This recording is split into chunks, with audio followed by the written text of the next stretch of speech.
Olá pessoal, tudo bem? Sejam bem-vindos a mais um curso de Direito Empresarial, na segunda fase da OAB. Meu nome é Eduardo, trabalho com a professora Elizabeth, professor Surrel, a Beta, o Beto, a Renata, já há alguns anos aqui no Damásio, e estamos aqui nesse curso aqui de preparação para a prova da OAB, para auxiliá-los a atingir os objetivos aí principais de todos nós, que é a aprovação de todos aí no curso. Hoje, para a correção do exercício número 8, no gabarito, de vocês aí do sistema. Então, reta final de curso, espero que todos estejam dedicando bastante. Temos aí o livro da Beth, as peças do sistema, para vocês treinarem o máximo possível. A prova está logo aí e a única certeza que você tem é que você vai encontrar uma peça e 4 questões. Então, temos a opção aí também de busca de provas passadas na internet, que também é muito importante, para você conhecer quem vai corrigir a sua prova, como que é o estilo de prova já aplicado pela FGV, como que é o espelho dessas correções, o que eles buscam, o que eles esperam de você. Isso é importantíssimo para você já saber como você vai ter que executar a sua peça, as suas questões ali. Então, o que eles estão esperando é importantíssimo.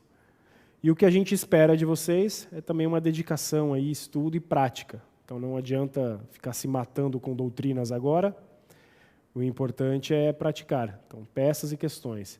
A gente entende que o dia a dia às vezes é complicado, vocês têm outras atribuições, como trabalho ou tarefas de casa, que tomam bastante tempo e exigem bastante da gente, mas se você não focar um pouquinho aí, pensar um pouco na sua carreira, no seu futuro, aí complica para atingir esses objetivos.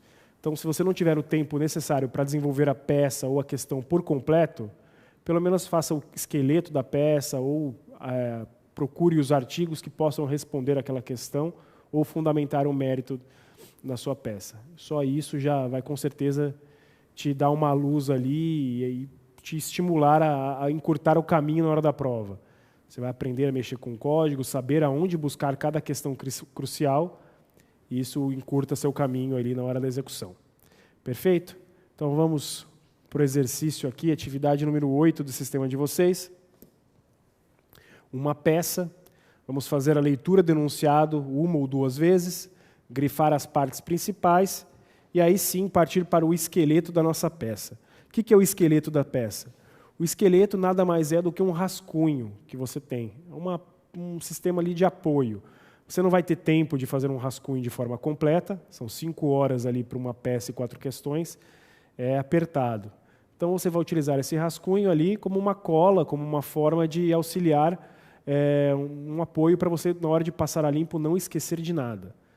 Utilizamos ali como base mais ou menos 7 elementos para esse esqueleto. O primeiro deles, o endereçamento. O segundo, as partes. O terceiro, o nome da peça. Em quarto lugar, a fundamentação dessa peça. O quinto, só a alegação ali dos fatos, do mérito.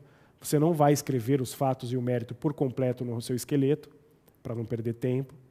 Depois, o mérito da sua peça, a fundamentação legal. E o 7º ponto, os pedidos. Ok? Então, vamos lá para a lousa, para a gente começar a entender melhor esse exercício aqui e desenvolver o esqueleto da nossa peça. Marli e Ivane são sócias do Brechó Chique Limitada, sociedade atuante no comércio de roupas, localizada na cidade do Rio Branco. Grande conhecedor do negócio, Guilherme foi nomeado em ato separado como administrador da referida sociedade. Ocorre que, já há algum tempo, Guilherme tem deixado de realizar as atividades diárias que lhe foram atribuídas, em comum acordo com as demais sócias. Diante da advertência das sócias, após denúncia de um fornecedor, o administrador ainda confirmou que está prestando consultoria para a loja de roupas finas, também atuante no comércio de roupas, localizada a 300 metros do Brechó Chique, assim caracterizando falta de cuidado e diligência no desempenho de suas funções. Recentemente, as sócias ficaram sabendo que Guilherme aplicou o crédito do patrimônio da sociedade em proveito próprio, sem consentimento escrito das sócias. Insatisfeitas com o desempenho do administrador e diante dos prejuízos causados às sócias Marli e Ivane, elas propuseram uma ação de reparação de danos para o ressarcimento dos prejuízos causados pelo administrador. O juiz da 4ª Vara Civil de Rio Branco julgou improcedente a ação, alegando que os atos do administrador Guilherme são meros dissabores corriqueiros da administração da sociedade. As sócias inconformadas com a decisão procuram você para que entre com a medida judicial cabível. Perfeito? Então vamos lá. Marli e Ivane são sócias do Brechó Chique Limitada, uma sociedade atuante no comércio de roupas localizada na cidade do Rio Branco. Grande conhecedor do negócio, Guilherme, ele foi nomeado em ato separado como administrador da referida sociedade. Ocorre que, já há algum tempo, Guilherme tem deixado de realizar as atividades diárias que lhe foram atribuídas, em comum acordo com as demais sócias.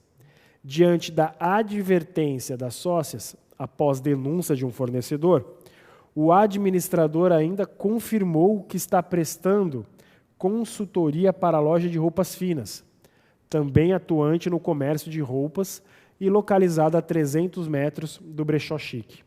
Assim, caracterizando falta de cuidado e diligência no desempenho de suas funções. E recentemente, as sócias ficaram sabendo que Guilherme aplicou crédito do patrimônio da sociedade em proveito próprio, sem consentimento escrito das sócias.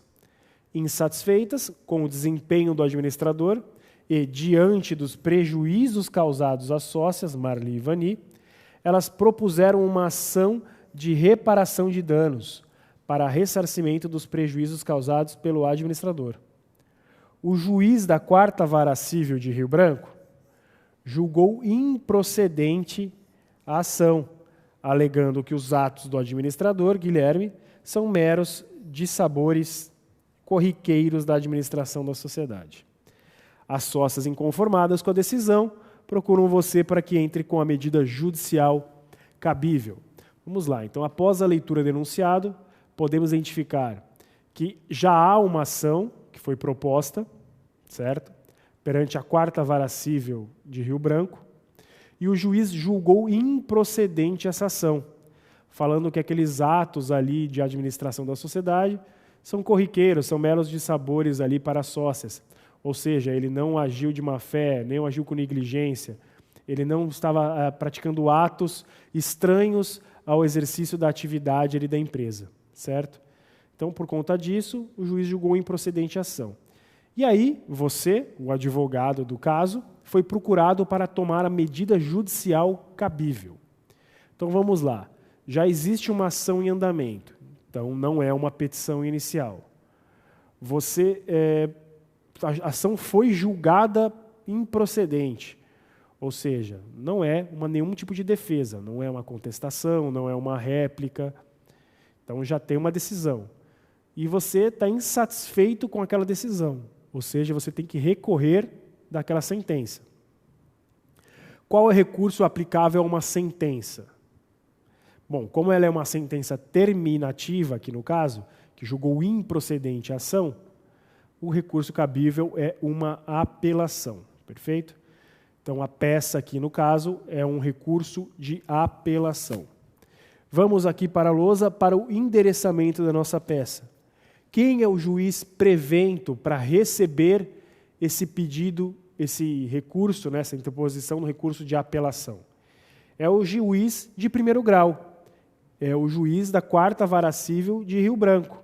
Ele vai fazer a admissibilidade do recurso e depois encaminhar para o Tribunal do Acre, ok?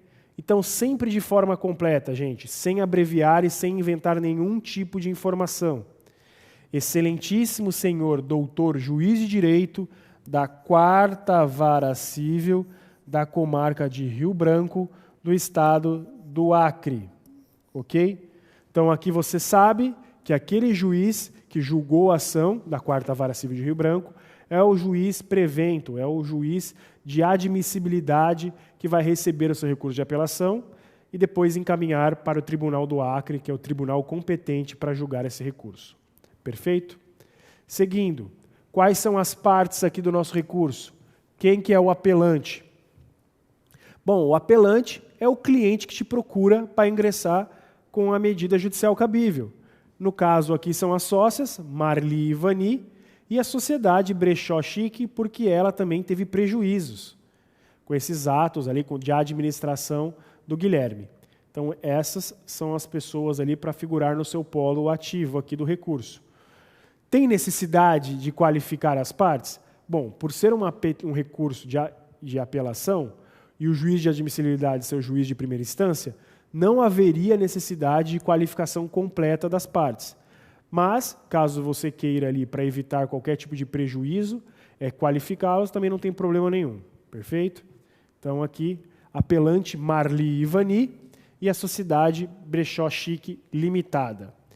E o apelado é o Guilherme, que foi quem cometeu esses atos ali estranhos à condução ali da empresa, da sociedade. Aqui.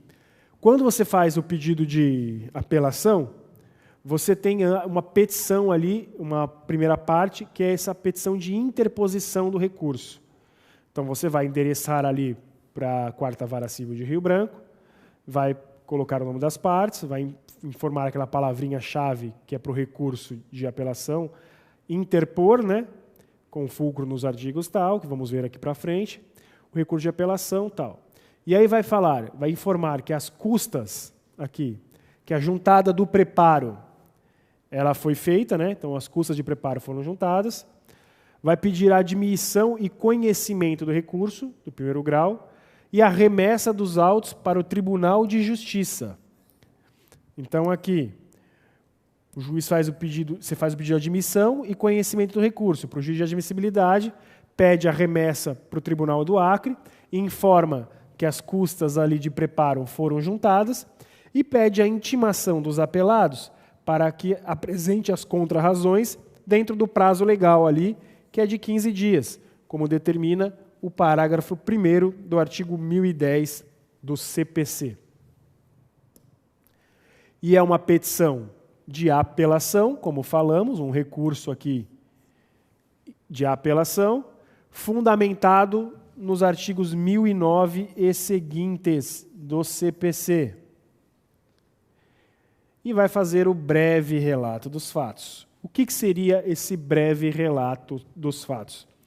Você vai contar o problema com as suas palavras, sem inventar nenhum tipo de informação, seguindo uma ordem cronológica, perfeito? Então você vai contar aqui que Marli e Vani são sócias da sociedade Brechó Chique Limitada, que no ato ali da continuidade da empresa, elas nomearam um administrador, Guilherme, que era um profundo conhecedor ali do ramo de roupas chiques, né?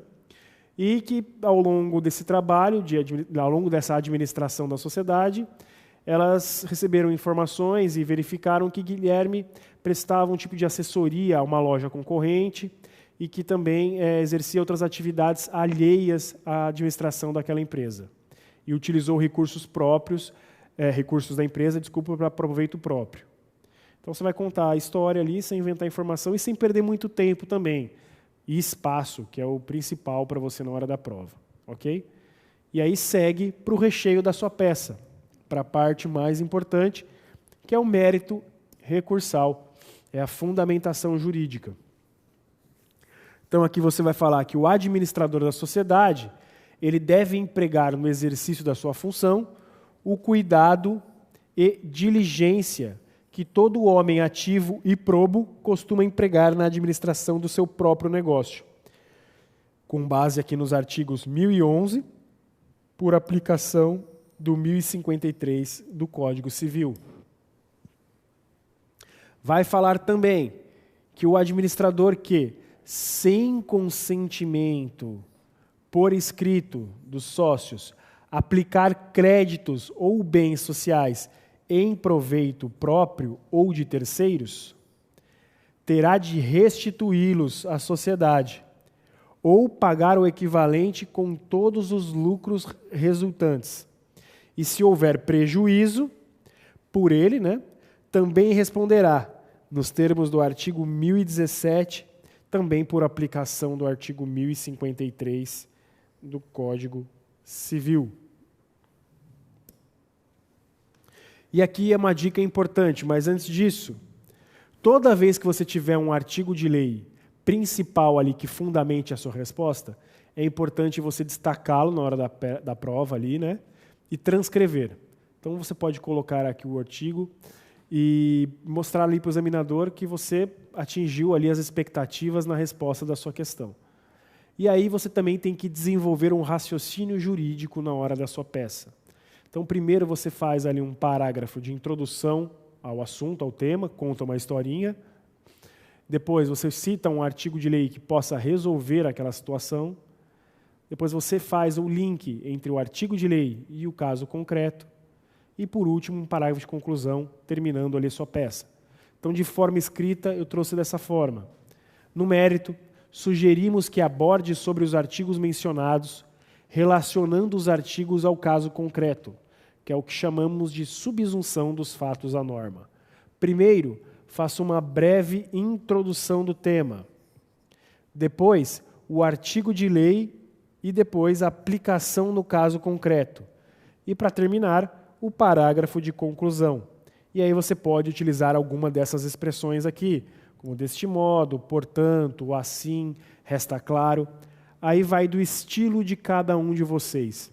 Muitos aí já atuam, já escrevem, já peticionam bastante nos escritórios que trabalham, já têm o seu estilo, e outros estão desenvolvendo ao longo do curso ou estudando aí de forma